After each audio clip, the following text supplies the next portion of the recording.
Hello, everyone. Welcome back to Power Arc. Today we are reacting to Omni Man versus Bardock from Death Battle, the brand new one that came out today. I'm a little late to the party. I guess got off work. Um, but I did do a prediction video on who I thought was going to win this. Uh, I, I think Bardock has this.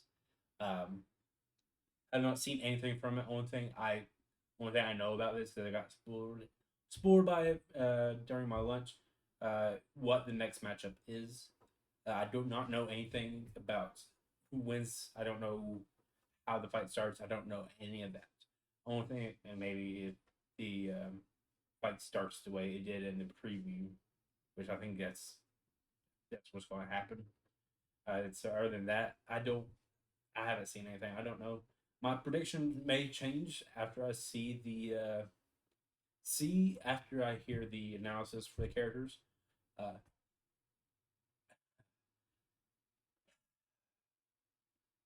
I'm so glad Death Battle is back. Let's get into this. This battle is sponsored by Manscaped.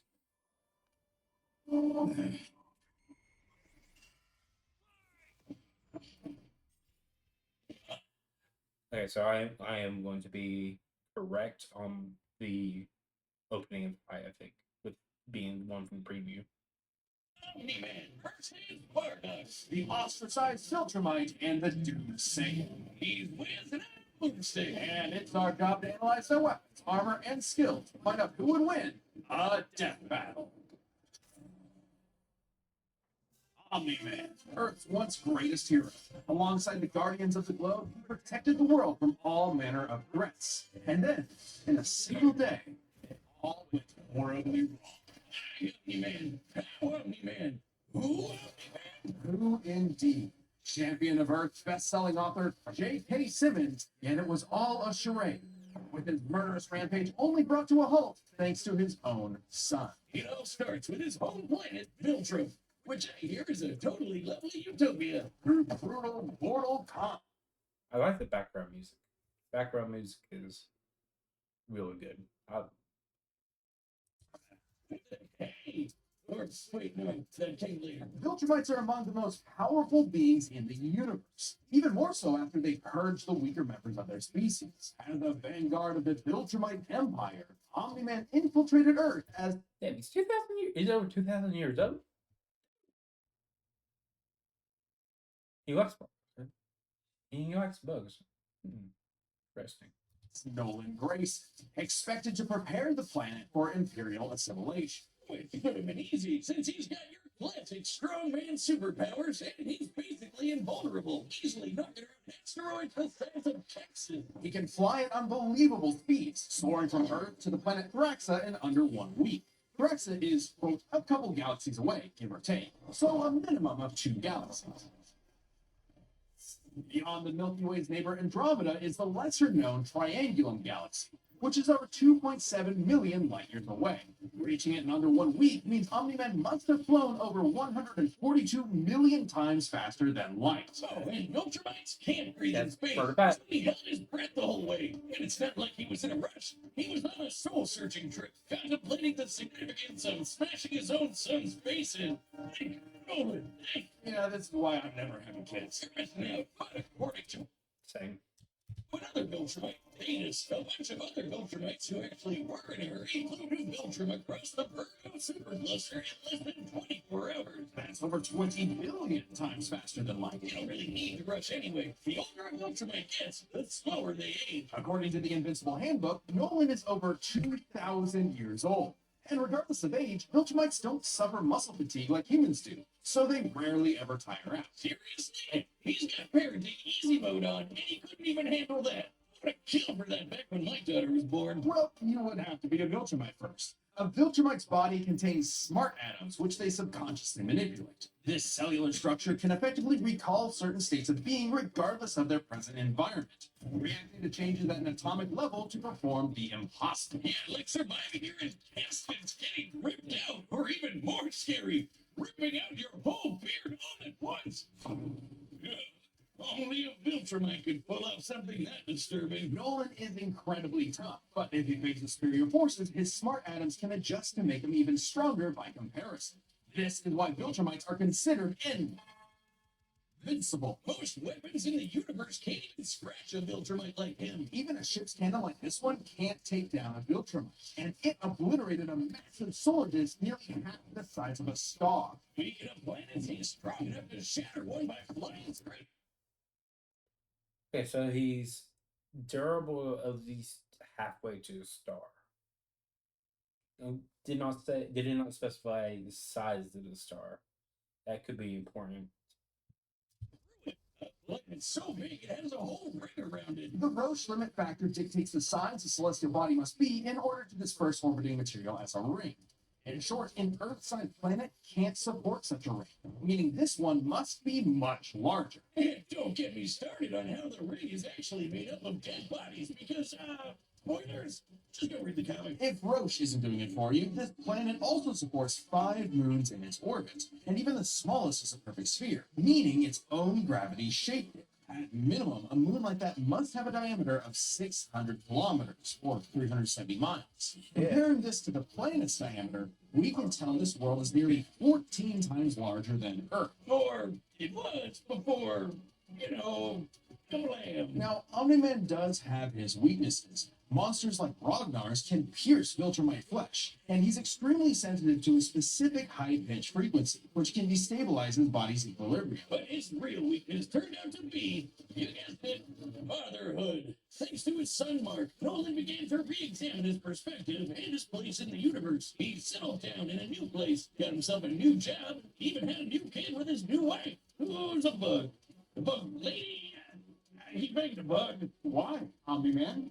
How, Omni-Man? Hey, everyone deals with parenting stress in their own way. When Nolan was lecturing to Mark about how insignificant people are, Mark wasn't the only one he was trying to convince, if you catch my drift.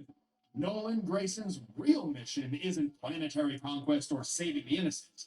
It's to discover if a violent man who can break the world can also be a good father. Godspeed, Omni-Man. Okay. Hmm.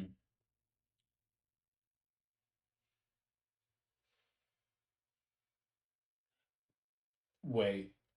It's only been 5 minutes. There, I mean, as far as for the fight. Whew. There's a little bit that they're making. Ooh.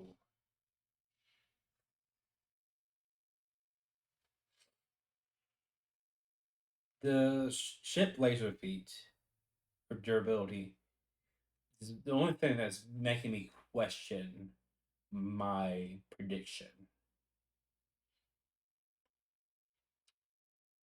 I don't think it said that it destroyed the star completely, but it's also not said. It said I believe it said it destroyed it, took out half the star.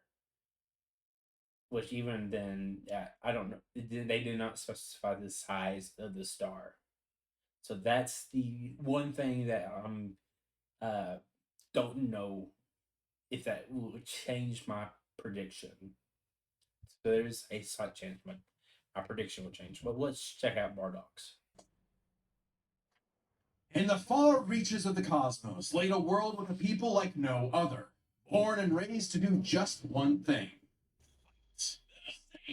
A proud warrior people from the planet Vegeta, ruled by King Vegeta. Well, narcissist much. Exactly. Their pride blinded them to the truth of their impending doom. But perhaps one Saiyan represents the best of them, even during their waning glory days. Bardock. He's cool, he's rude, he's got a bad attitude, and if he goes ape shit, you're totally screwed. And guess what? He's father of Goku. Oh wow, I never would have guessed. Right? What a curveball. So what does that make Turles? Who? Yeah, Bardock was a cold-blooded killer, ruthlessly conquering planets in service to the Saiyan's true overseer, Lord Frieza. They didn't just conquer planets. Who's Turles? Let's find out.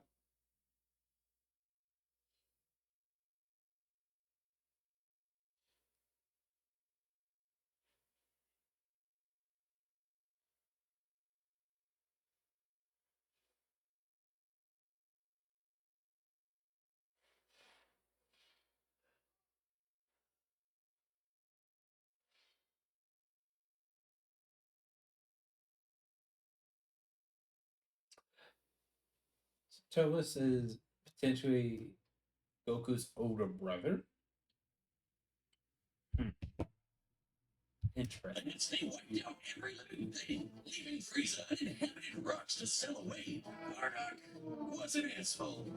Until he wasn't. Bardock's story has evolved over the years, with multiple iterations to draw from, Including one where he's a brilliant scientist.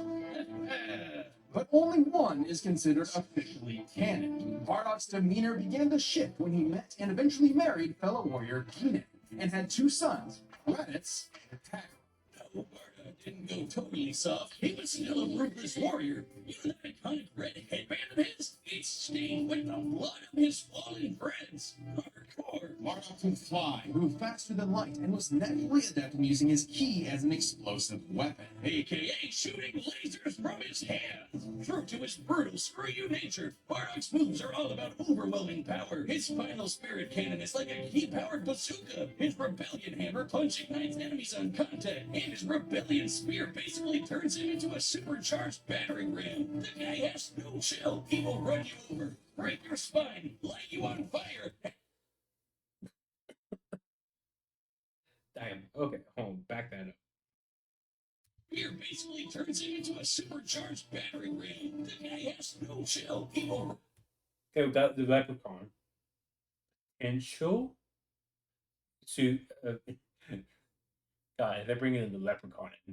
Who would leprechaun fight?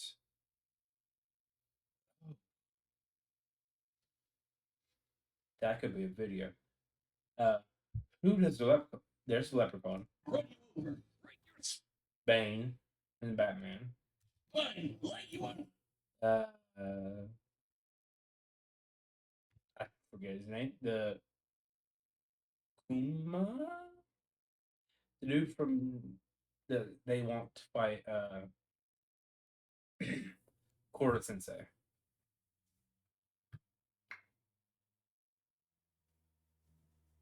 So that could be a tease of that. Fire, and then move on to the next guy. A day's work for a Saiyan. Marriage didn't change that. While Bardock cared for Guinan, in fact being one of few Saiyans of his time to actually have a romantic partner, he was still no family man. Like most Saiyans, he saw his sons as nothing more than future soldiers. Bardock was a low-class warrior, so it was unlikely his kids would grow up to be anything more than battlefield fodder. But they would still possess the Saiyan's power. A transformation that was the key to their planetary devastation. Under the light of a full moon, a Saiyan with a tail manifests the Uzari. This radiant form increases Bardock's power tenfold, turning him into an unstoppable kaiju.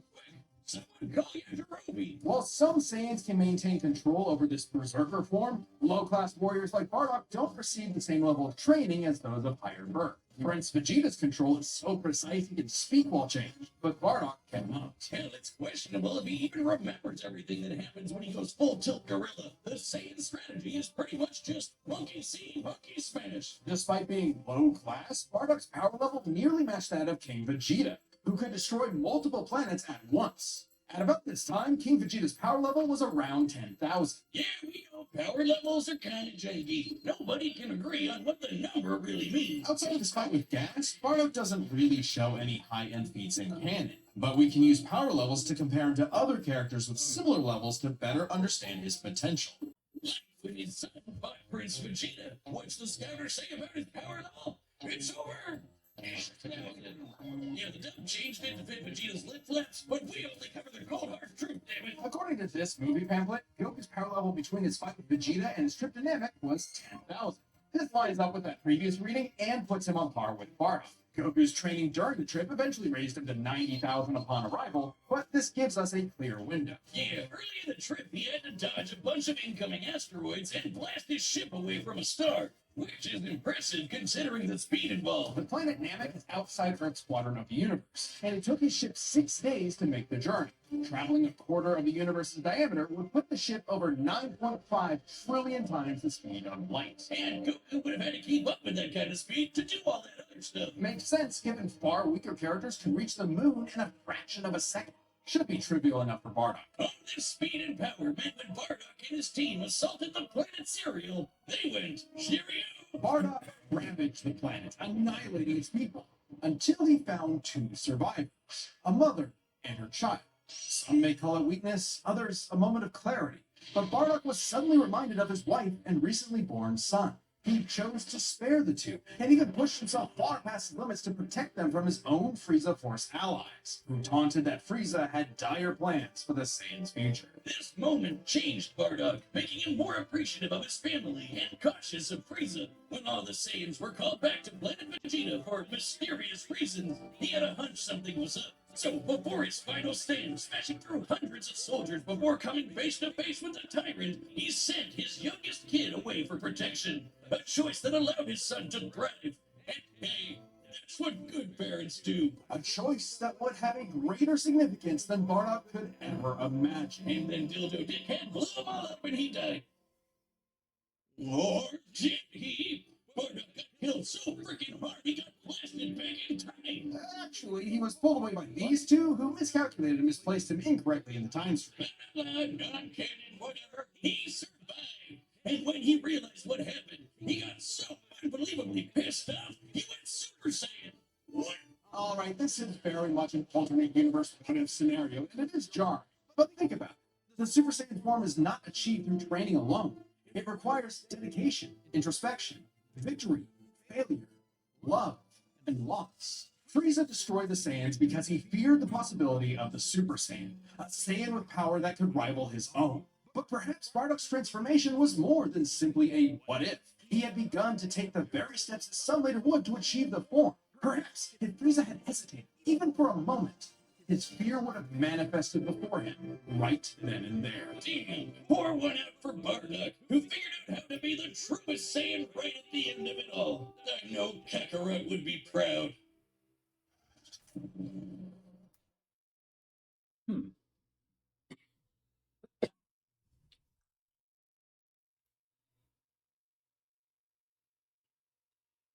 Cool story. Actually, does want me to get into Dragon Ball Super, the Bardock stuff in some of the movies. Um, I'm still gonna go with Bardock. Um, yeah, yeah. Strange. Uh, they didn't really talk about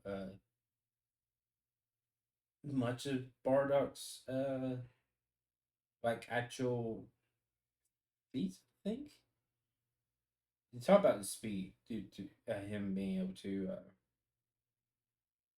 comparing him to Goku on the way to Namek.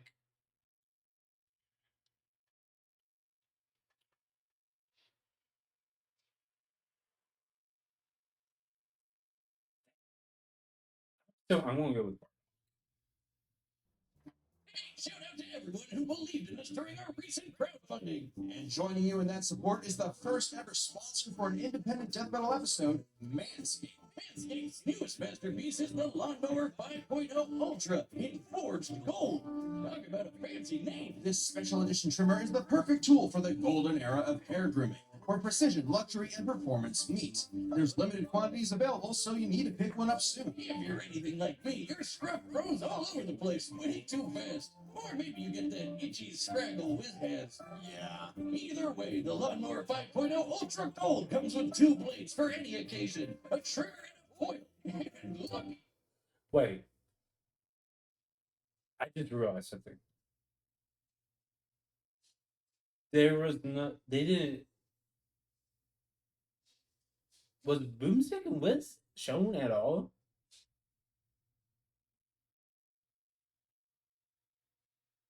No. There was no. Wow. How did I miss that?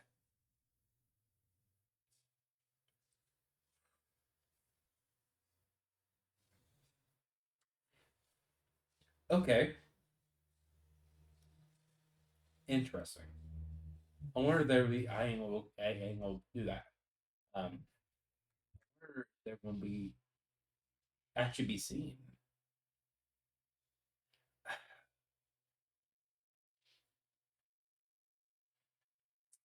Interesting. I do hope that we actually do see the animation stuff for Boom and Wiz. Uh,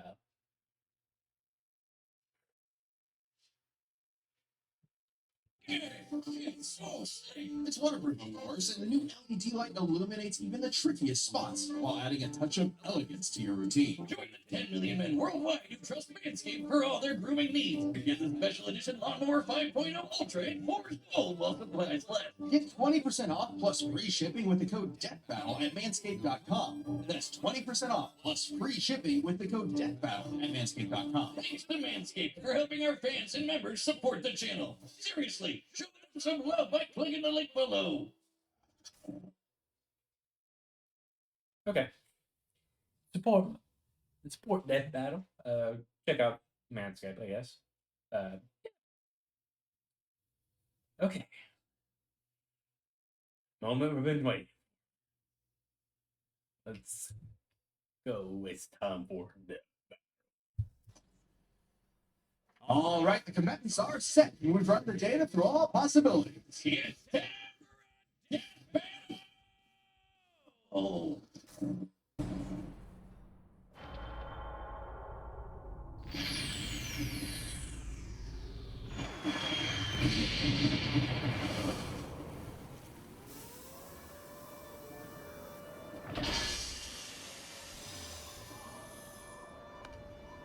Great. Another gross bug planet.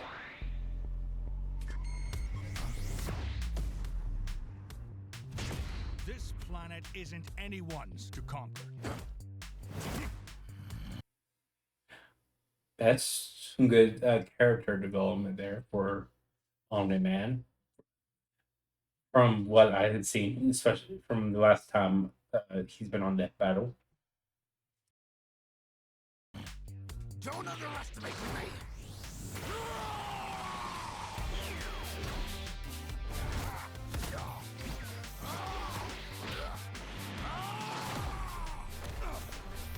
Just like my son, sticking his nose in places he's not ready for.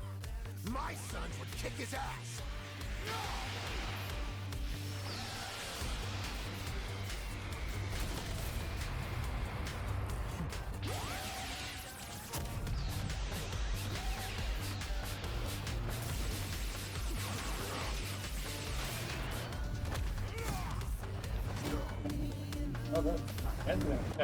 Oh, shit.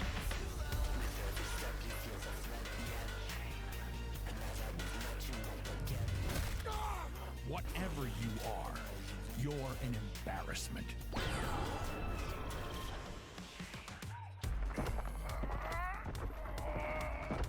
Wait till you see the real power of a Saiyan. No, that's not. That's Am I supposed to be impressed?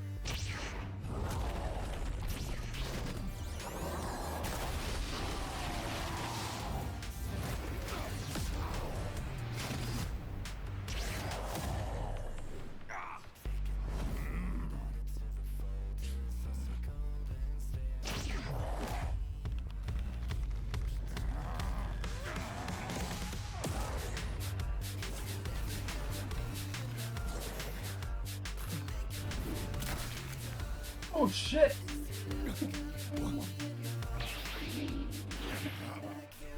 Oh shit. Oh. Shit.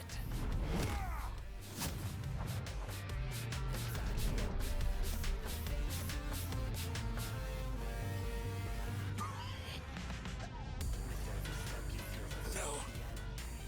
My sons need me.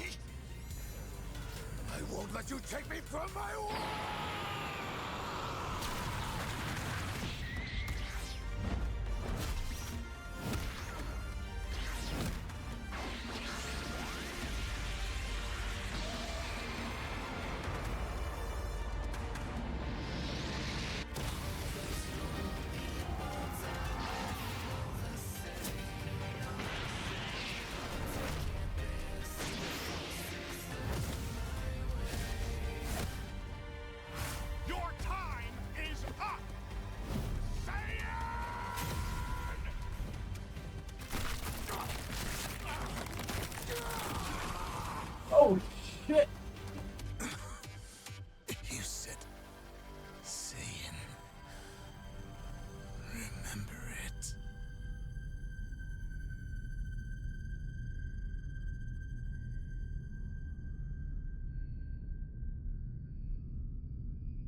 Oh,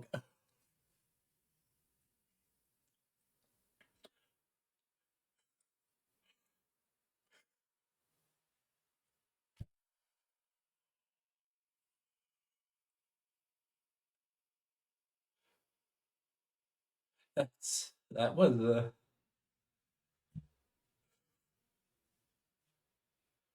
Oh, I miss this. I miss Death Battle so much. I'm so glad we're back. Oh, that was. Oh,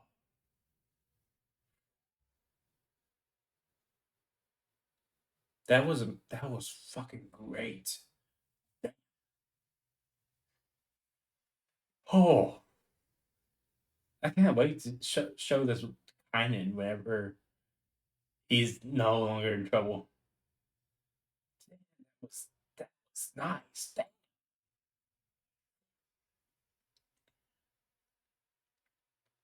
I can't. That was that. I can't. That I don't have the words. I do not have the words to say.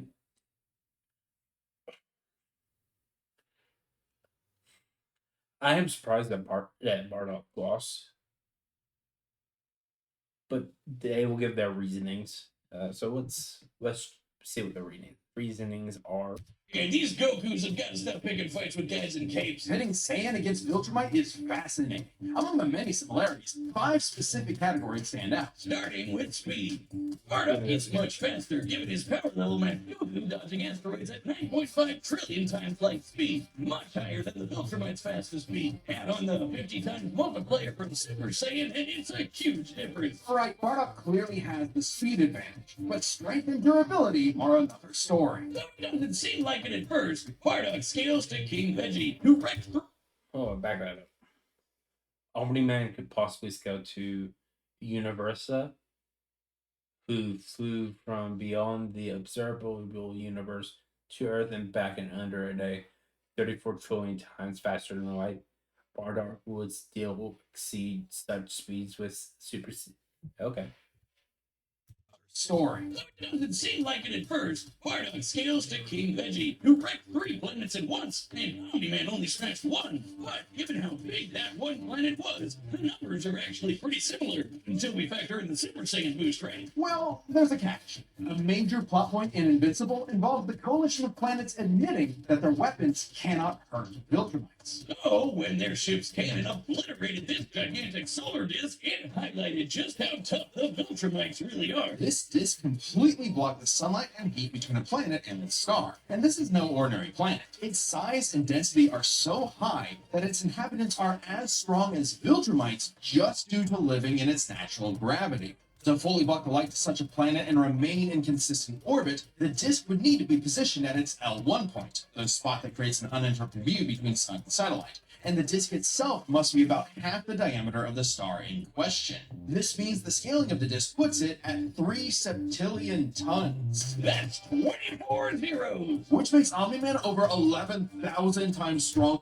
Examining this another way, the highest end for King Vegeta's planet bus is 12.8 quintatons, putting Bardock's max potential at 7,704 quintantons. This feat feats high. This high end feats is 101. Okay. Okay, so seems like whenever I was doing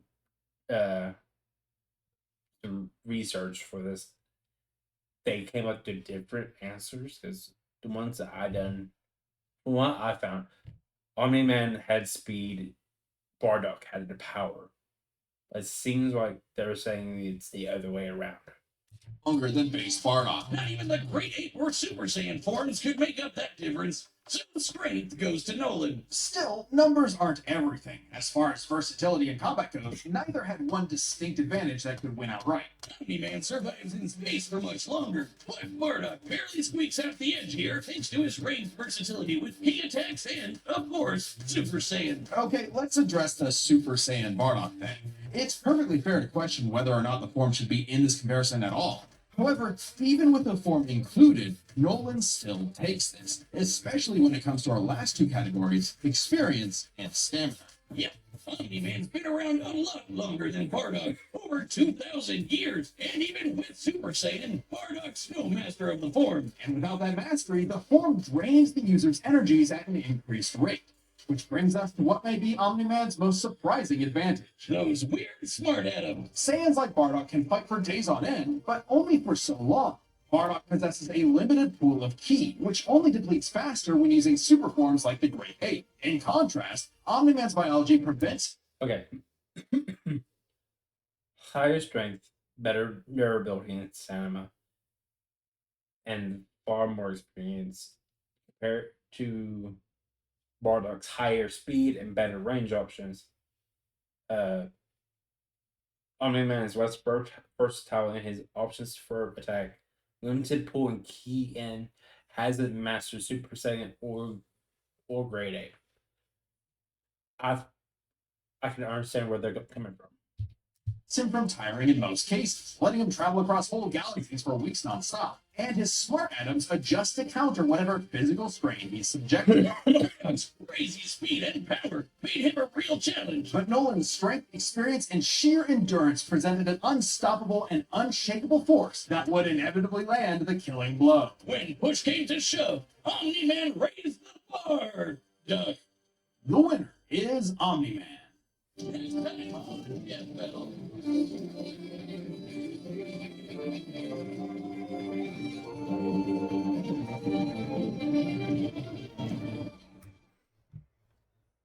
Again, I was already spoiled for that, so that's why I didn't really have a reaction to the next time.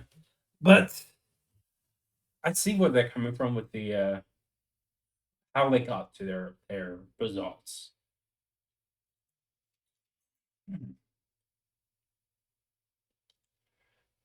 I'm satisfied. I'm satisfied. That was actually that was a great episode of Death Battle. Where would I put that? That's high up on my that's high up on my uh favorites. I think that the fight alone would be top 10. The only problem I'd have with the analysis is the fact that Boomstick and Wiz don't actually appear in it, because I do love those moments in Death Battle, because that's what I feel like gives it so much character, is seeing Boomstick and Wiz interact with each other.